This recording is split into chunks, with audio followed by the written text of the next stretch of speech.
தமிழ்நாட்டில் 2 துறை ஒழுங்காக செயல்படாமல் போனால் தமிழ்நாடு நாசமாக போயிடும்.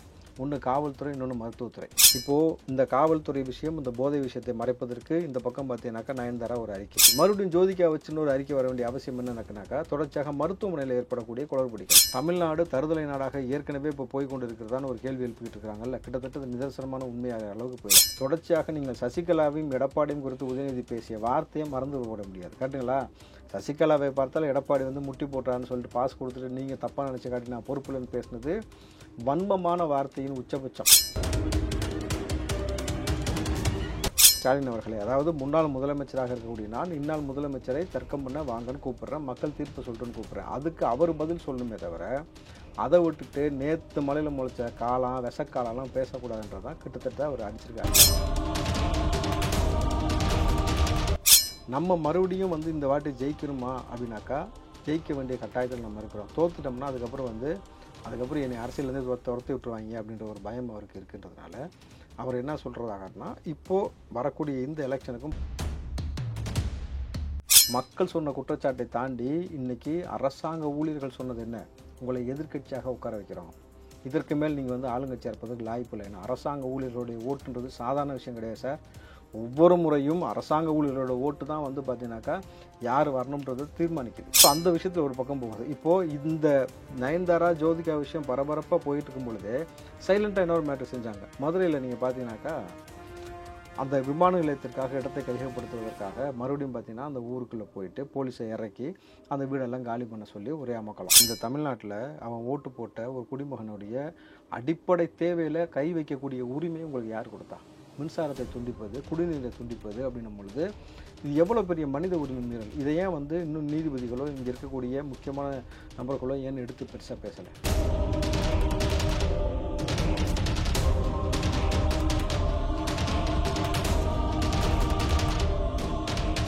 ரியல் ஒன் நேயர்களுக்கு வணக்கம். இன்றைய நேர்காணலுக்காக நம்முடைய நிகரார் காங்கிரஸை சேர்ந்த ராவுத்தர் இப்ராஹிம் அவர்கள். வணக்கம் சார். வணக்கம். தமிழ்நாட்டில் சட்டம் ஒழுங்கு சீர்கெட்டுக்கிட்டே இருக்கிற இந்த நிலைமையில் 2 நாட்களாகவே அரசியலை தவிர்த்து இந்த சட்டம் ஒழுங்கு பிரச்சனையை தவிர்த்து பூதாகரமாக ஒரு விஷயம் பேசப்பட்டு வருதுன்னா நயன்தாரா ஜோதிகாவோட அந்த ஸ்டேட்மெண்ட் இதுதான். எதனால் இந்த 2 விஷயம் மட்டுமே பூதாகரமாக ஆக்கப்பட்டு வருது சார்? திட்டமிட்டு ஒரு கேவலமான ஒரு அரசியல் இங்கே செய்யப்பட்டு கொண்டே இருக்கிறது. நயன்தாராவை பற்றியும் ஜோதிகாவை பற்றியும் மட்டுமே 2 நாளாக எல்லா ஊடகங்களும் தொடர்ச்சியாக அதை காட்சிப்படுத்தக்கூடிய விஷயம் பார்த்தீங்கன்னாக்கா it's a pre planned agenda. நீங்கள் இங்கே எவ்வளோ பெரிய ஒரு மோசமான ஒரு சூழல் இங்கே இருக்குன்றத தமிழ்நாட்டில் நீங்கள் ஒரு விஷயம் புரிஞ்சுக்கணும். தமிழ்நாட்டில் இருக்கக்கூடிய இந்த அரசியல் சூழலில் மோசமான சூழல் மிக மோசமான சூழலாக மாறிக்கொண்டே வருவதை உணர்ந்து விட்டு இந்த ஆட்சியாளர்கள் இதை திட்டமிட்டு மடைமாற்ற வேணும்னாக்கா இப்போது நயன்தாரா கல்யாணம் முடிச்சு எவ்வளோ நாளாச்சு? 2 குழந்தையும் பிறந்திருக்கு. புரிஞ்சுங்களா? 2 குழந்தை பிறந்ததுக்கப்புறம் இன்றைக்கி புதுசாக நயன்தாரா ஒரு லெட்டரை வெளியிடுறாங்களாம், தனுஷை தாக்கி இந்த காப்பிரைட்ஸ் இஷ்யூக்காக நீங்கள் 10 கோடி ரூபா கேட்டிருக்கீங்க அப்படின்ற மாதிரியும். தமிழ்நாட்டில் எந்த அளவுக்கு சட்டம் ஒழுங்கு சந்திச்சிருச்சுக்கிட்டு இருக்குனாக்கா காவல்துறையை போதையில் அடிக்கிறானுங்க. லத்தியை வச்சு கட்டையை வச்சு அடித்து தாக்கக்கூடிய விஷயத்த நீங்கள் பார்த்துருப்பீங்க. இன்றைக்கு திட்டமிட்டு அந்த விஷயத்தை ஊடகம் மடைமாற்றணும். அது அப்படின்னாக்கா என்ன செய்ய வேண்டியது இருக்குது? ஆட்சியாளர்களுக்கு இன்றைக்கும் அவர்கள் செய்யக்கூடிய தவறை மடைமாற்றுவதற்கு தற்போதும் நடிகைகளுடைய துணை தேவைப்படுது. அப்போ நடிகர்கள் இல்லாமல் இந்த திமுக ஆட்சியால் ஆட்சி செய்யவே முடியலன்றதான் ஒரு அப்பட்டமான ஒரு யதார்த்தமான உண்மையாக இருக்கின்றதான் இன்றைக்கி மக்கள் கருத்து. இப்போ ராஜபாளையத்தில் நீங்கள் பார்த்துருப்பீங்க, விருதுநகர் மாவட்டத்தில் காவல்துறை 2 காவலர்களை போதையில் 10 பேருக்கு மேலே சேர்ந்து அடிக்கக்கூடிய காணொலி நீங்கள் பார்த்துருக்கீங்க. அப்போது அவன் எப்படி அடிக்கிறானாக்கா உச்சபட்ச போதை. இப்போது அந்த போதைக்கான விளைவு இங்கே எங்கிருந்து வந்துச்சு? வெறும் சாராயம் குடித்து விட்டு இப்படி ஒரு சம்பவம் செய்கிறானா? கிடையாது. இப்போ தொடர்ச்சியாக தமிழ்நாட்டில் பார்த்தீங்கன்னா மெத்துன்ற ஒரு விவகாரம் என்னைக்கு ஜாஃபர் சாதிக் திமுகவில் அயலக பிரிவில் சேர்ந்தானோ அன்னைக்கு அறிமுகப்படுத்தப்பட்டது இந்த மெத்து. இன்றைக்கு வரைக்கும் தொடர்ச்சியாக இந்த மெத்து விவகாரம் நீங்கள் பாருங்கள். கல்லூரி ஒரு ஏற்கனவே ஒரு சினிமா பிரபலம் ஒரு துணை நடிகையை பிடிச்சாங்க, எல்லா நபர்களுக்கும் விற்கிறாங்கன்னு சொல்லிட்டு. அதுக்கு பிறகு பார்த்தீங்கன்னா தொடர்ச்சியாக கல்லூரி மாணவர்களை அரசு செஞ்சுட்டே இருக்காங்க. 4 பேர் 5 பேர்ன்ட்டு. நேற்று மறுபடியும் பார்த்தீங்கன்னாக்கா பாரிஸில் ஒரு 6 பேர் கொண்ட நபர்கள் அரெஸ்ட் பண்ணியிருக்காங்க. அப்போ தொடர்ச்சியாக இந்த மெத்து இது போன்ற விஷயத்தை எடுத்துக்கொண்டு காவல்துறை மீது தொடர்ச்சியாக அத்துமீறல், அதாவது இது எப்படி சொல்கிறது, எனக்கு தெரிந்த காவல்துறை நபர்கள் பேசும்பொழுது சொன்னது இது உச்சபட்ச கேவலமாக இருக்கிறது. எங்களுக்கு காவல்துறை வந்து அதிகபட்ச அதிகாரம். இங்கே வந்து சட்டம் ஒழுங்கை சரி செய்வதற்கும் நிலைநாட்டுவதற்கும் காவல்துறை தான் உச்சபட்ச அதிகாரம். ஆனால் இந்த காவல்துறையை வந்து இவனுங்க எல்லாரும் போதையை போட்டு அடிக்கிற அளவுக்கு தான் இங்கே நிலைமை இருக்குனாக்கா, அப்போ எங்கள் மீது இருக்கக்கூடிய அந்த பயம், எங்கள் மீது இருக்கக்கூடிய அந்த விஷயம் வந்து இங்கே வந்து தமிழ்நாட்டில் துடை தெரியப்பட்டிருக்கின்றது அவர்கள் சார்பாக சொல்லப்படக்கூடிய வருத்தமான ஒரு விஷயமா சொல்கிறாங்க.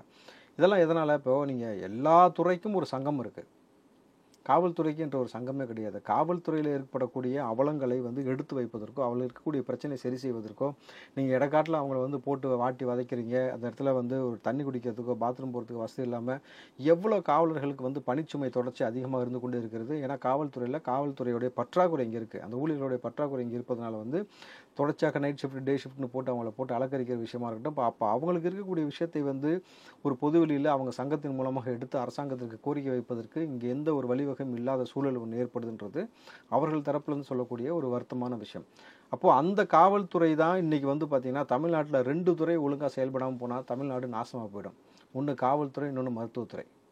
இந்த காவல்துறையும் மருத்துவத்துறையும் மறுத்து போயிடுச்சுனாக்கா, அவங்க வந்து அவங்க வேலையை ஒழுங்காக செய்யலைனாக்கா எவ்வளோ மோசமான ஒரு சூழல் ஏற்படும்னாக்கா, தமிழ்நாடு தருதலை நாடாக ஏற்கனவே இப்போ போய் கொண்டு இருக்கிறதான ஒரு கேள்வி எழுப்பிக்கிட்டு இருக்கிறாங்கல்ல, கிட்டத்தட்ட நிதர்சனமான உண்மையாக அளவுக்கு போயிடும். ஏன்னா இப்போது இந்த காவல்துறை விஷயம், இந்த போதை விஷயத்தை மறைப்பதற்கு இந்த பக்கம் பார்த்தீங்கன்னாக்கா நயன்தாரா ஒரு அறிக்கை. அதுக்கப்புறம் பாருங்கள், மறுபடியும் சூர்யா வந்து எவ்வளோ நெருக்கம் திமுகவுக்குன்னு தெரியும், அந்த குடும்பத்துக்கு எவ்வளோ நெருக்கம்னு தெரியும். மறுபடியும் ஜோதிகா வச்சுன்னு ஒரு அறிக்கை வர வேண்டிய அவசியம் என்னன்னாக்கா, தொடர்ச்சியாக மருத்துவமனையில் ஏற்படக்கூடிய குளறுபடிகள். முதல் நாள் நீங்கள் ஒரு விஷயத்தை பார்த்துருப்பீங்க, ஒரு மருத்துவரே ஒரு பையன் வந்து கத்தியில் குத்திட்டான், அவங்க அம்மாவுக்கு சரியான சிகிச்சை கொடுக்கலன்னு அவங்க அம்மாவை அவமரியாதைப்படுத்திட்டாங்கன்றதுனால அவங்க கோவப்பட்டு குத்தின விஷயமா இருக்கட்டும். அடுத்த நாள் அதே மருத்துவமனையில் என்ன நடந்துச்சு? விக்னேஷ் என்ற இளைஞர் வந்து சரியான சிகிச்சை கொடுக்கல. இந்த பக்கம் காவலர்கள் வந்து, இந்த பக்கம் மருத்துவர்கள் வந்து ஒரு போராட்டம் ஈடுபட்டு இருந்த இந்த சூழ்நிலையில் மருத்துவருடைய பற்றாக்குறையினால இந்த பக்கம் இறந்துட்டானா அவங்க சிறப்பில் ஒரு குற்றச்சாட்டு.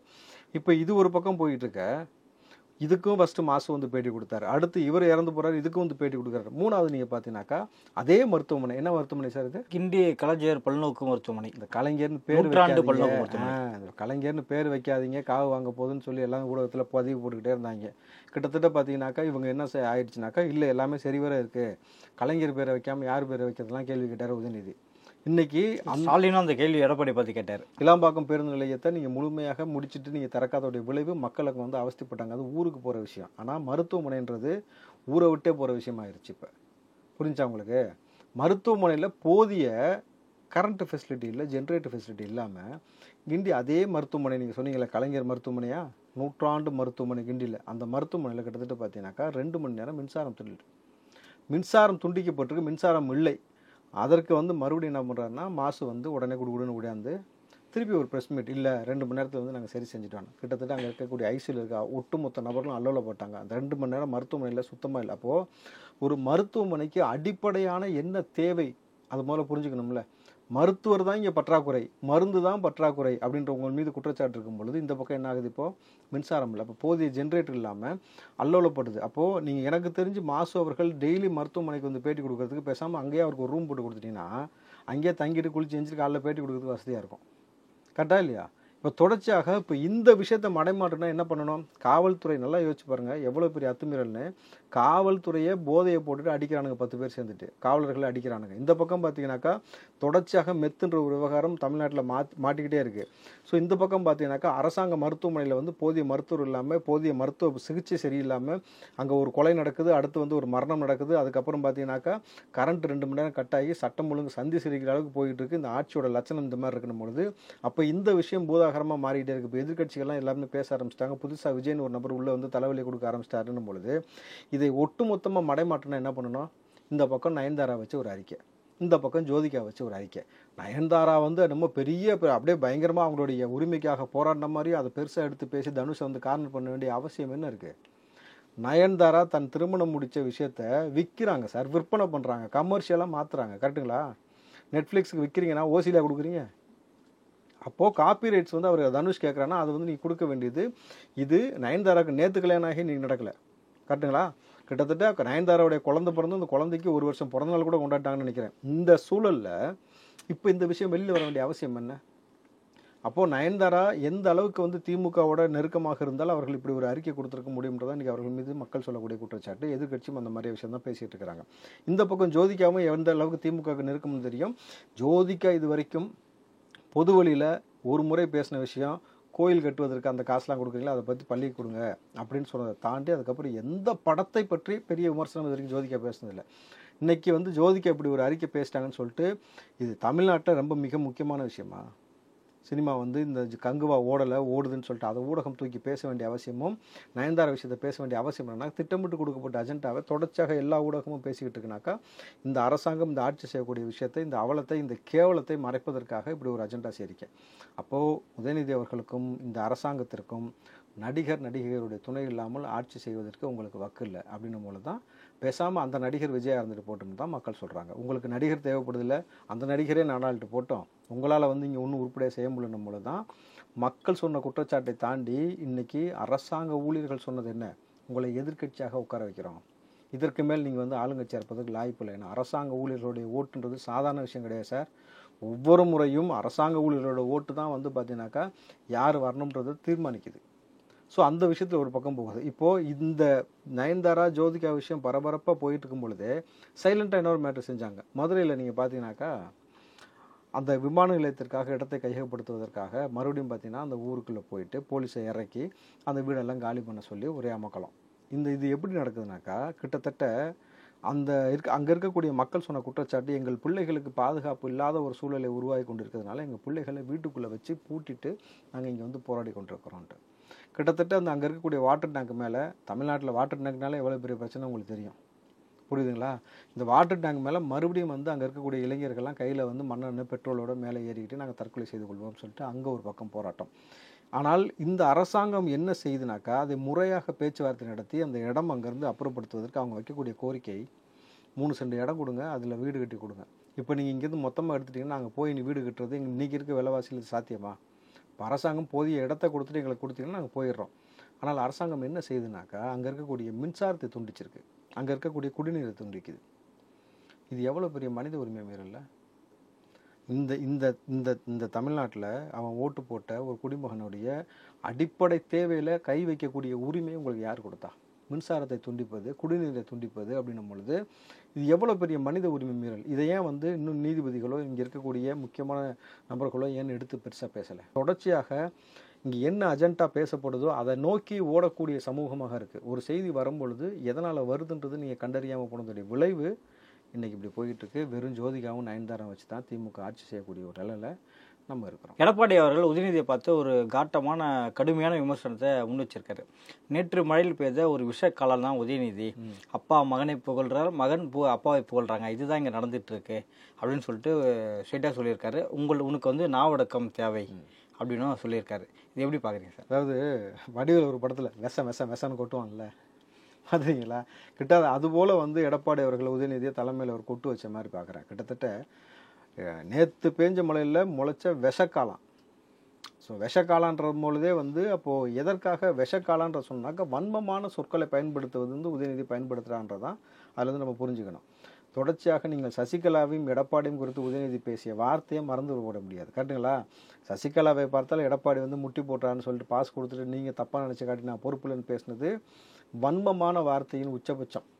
நீங்கள் திமுக இருக்க சிவாஜி கிருஷ்ணமூர்த்தியும் அப்படி தான் பேசுகிறான், துணை முதலமைச்சராக இருக்க உதயநிதி இப்படி தான் பேசுகிறார் பொழுது அப்போ இதை உணர்ந்ததுனால தான் அவர் என்ன சொல்கிறேன்னா விஷக்காலம். ரெண்டாவது, உதயநிதி இன்னொரு குற்றச்சாட்டு சொல்கிறாரு, ஒரு இடி ரைடு ஒரு ஐடி ரைடு வந்தாலே போதும், உடனே இவர் வந்து பிஜேபியோட போய் சேர்ந்துருவார் கூட்டணிக்கு, இன்னும் சொல்லப்போனால் கட்சியை கலைச்சிட்டு கொண்டு போய் பிஜேபியோட இணைச்சிருவார் அப்படின்னு சொல்லி இந்த அதிமுகவை குறித்து வந்து உதயநிதி ஸ்டாலின் சொல்கிறார். முதல்ல கட்சியை கலைக்கக்கூடிய அதிகாரம் எடப்பாடிக்கு கிடையாது, அந்த கட்சியை கொண்டு போய் இணைக்கக்கூடிய அதிகாரமும் எடப்பாடி கிடையாது. அந்த அரசியல் புரிதல் கூட வந்து உதயநிதி கிடையாது. ஏன்னா இது வந்து ஏதோ விஜய் ஆரம்பித்த கட்சியோ சரத்குமார் ஆரம்பித்த கட்சியோ கிடையாது. இப்போ நீங்கள் விஜய்னா அவர் சொந்த கட்சியை என்ன முடிவு வேணாலும் எடுக்கலாம். சரத்குமார் சொந்த கட்சினால தான் என்ன முடிவு வேணாலும் எடுத்துட்டு கட்சியை கழிச்சிட்டு கொண்டு போய் பிஜேபியோட சேர்ந்தார். கரெக்டுங்களா? கமலஹாசனை வந்து நீங்கள் வந்து கிட்டத்தட்ட கலைச்ச மாதிரி தான் பண்ணி வச்சிட்டீங்க. கரெக்டுங்களா? கலைச்ச மாதிரி கிட்டத்தட்ட ஆக்கி உங்கள் கூட சேர்த்துக்கிட்டீங்க. அதுபோல் எடப்பாடி வந்து அந்த அதிமுகவை கலைப்பார்னு சொல்லி பேசுகிறது கிட்டத்தட்ட பார்த்தீங்கன்னா அரசியல் புரிதலின்மை.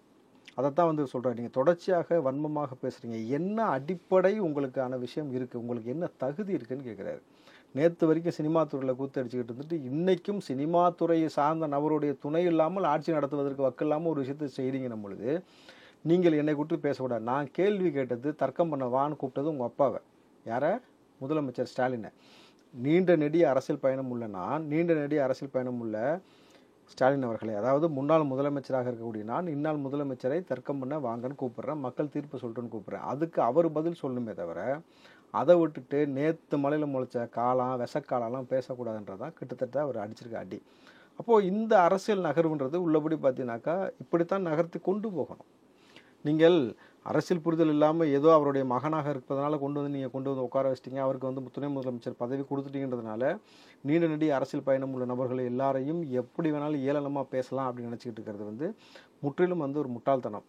இன்னும் சொல்ல போனீங்கன்னா உதயநிதி அவர்களுக்கு எந்த அளவுக்கு நடுக்கம் கொடுத்துருக்கிறார் விஜய்னு ஒரு விஷயத்தை நீங்கள் பார்க்கணும் இதில். ஏன்னா எடப்பாடி ஒரு பக்கம் அடிக்கிறாரு, விஜய் இன்னொரு பக்கம், அவர் பக்கம் இளைஞர்கள் வந்து எக்கச்சக்கமாக போய் சேர்றதோடைய விளைவு என்ன ஆகுதுனாக்கா, வருகிற 20ஆம் தேதி மாவட்ட செயலாளர்கள் கூட்டம் ஸ்டாலின் தலைமையில் நடக்குது. அன்னைக்கு வந்து உதயநிதி வந்து அவர் தந்தையிடம் வைத்த கோரிக்கை, வைக்க போகும் கோரிக்கைன்னு வச்சுக்கலாமே, எனக்கு தெரியும், அதனால் நான் சொல்கிறேன், மாவட்ட செயலாளர்களை மாற்றணும். சீனியர்லாம் இருக்காங்கல்ல, புரிஞ்சுங்களா, அந்த அம்மாவுக்கு 1000 பொண்ணுக்கு 1000 பவுடர் போட்டுக்க பலபலன்னு இருக்கிற பாய் ஃப்ரெண்டு வச்சுக்கன்னு சொன்ன சீனியர் அமைச்சர் எல்லாத்தையும் சுத்தமாக தூக்கி போட்டுட்டு இளமையான யங்ஸ்டர்ஸான, அதாவது எப்படி இவர் வந்து ஒரு பேட்ச் உருவாக்குறாரு, இப்போ அன்பில் மகேஷ் அந்த மாதிரி ஒரு டீம் இவர் உருவாக்குறாரு, டிஆர்பி ராஜான்ட்டு, அதுபோல் வந்து அடுத்தடுத்து இளம் தலைமுறையில் உள்ள நபர்களை மாவட்ட செயலாளர் போட்டால் மட்டும்தான் அடுத்த இளைஞர்களோடு உத்வேகமாக வேலை செஞ்சு விஜய் அவர்களுக்கும் அதிமுகவுக்கும் டஃப் கொடுக்க முடியும். அப்படின்றதுனால அதை மாற்றணும் அப்படின்றது அவருடைய கோரிக்கை. 10ஆவதுக்கு நம்ம மறுபடியும் வந்து இந்த வாட்டி ஜெயிக்கணுமா அப்படின்னாக்கா ஜெயிக்க வேண்டிய கட்டாயத்தில் நம்ம இருக்கிறோம். தோத்துட்டோம்னா அதுக்கப்புறம் என்னை அரசியலேருந்து துரத்தி விட்டுருவாங்க அப்படின்ற ஒரு பயம் அவருக்கு இருக்குன்றதுனால அவர் என்ன சொல்கிறதாகனா, இப்போது வரக்கூடிய இந்த எலெக்ஷனுக்கும் பிரசாந்த் கிஷோரை வந்து அணுகணும். பிரசாந்த் கிஷோரை அணுகி பிரசாந்த் கிஷோர் மூலமாக நம்ம ஒரு விஷயத்தை வந்து மேற்கொண்டு நம்ம வந்து மறுபடியும் வெற்றி வாய்ப்பை தக்க வைக்கணும். ஆனால் பிரசாந்த் கிஷோரை நீங்கள் அணுகுனீங்கன்னா நான் எதுக்கு இருக்கிறேன்னு சொல்லிட்டு சபரீசன் ஒரு பக்கம் வச்சுக்கிறாராம். ஏன்னா அவர் பெண்ணுன்ற ஒரு நிறுவனத்தை வச்சுட்டு இருக்காரு. அப்போ நான் இவ்வளோ பெரிய ஒரு கட்டமைப்பு உருவாக்கி வச்சுருக்கேன், என் மீது உங்களுக்கு நம்பிக்கை இல்லையா? இப்போ இந்த நல்லா யோசிச்சு பாருங்கள், இந்த குடும்ப சிக்கல், இந்த அரசியல் சிக்கல், இங்கே இருக்கக்கூடிய சமூக சிக்கல், இதைத்தான் எதிர்கொள்வதற்கு தயாராகி கொண்டிருக்கார் உதயநிதியை தவிர மக்களை பற்றின எந்த ஒரு புரிதலும் எந்த ஒரு அக்கறையும் இல்லாத ஒரு அரசாங்கமாக இருக்கிறனால இந்த அரசாங்கம் இங்கேருந்து துடைத்து எடுப்பறிய வேண்டும். நடப்பு அரசியல் குறித்து பல்வேறு கருத்துக்களை மிக்க நன்றி. நன்றி.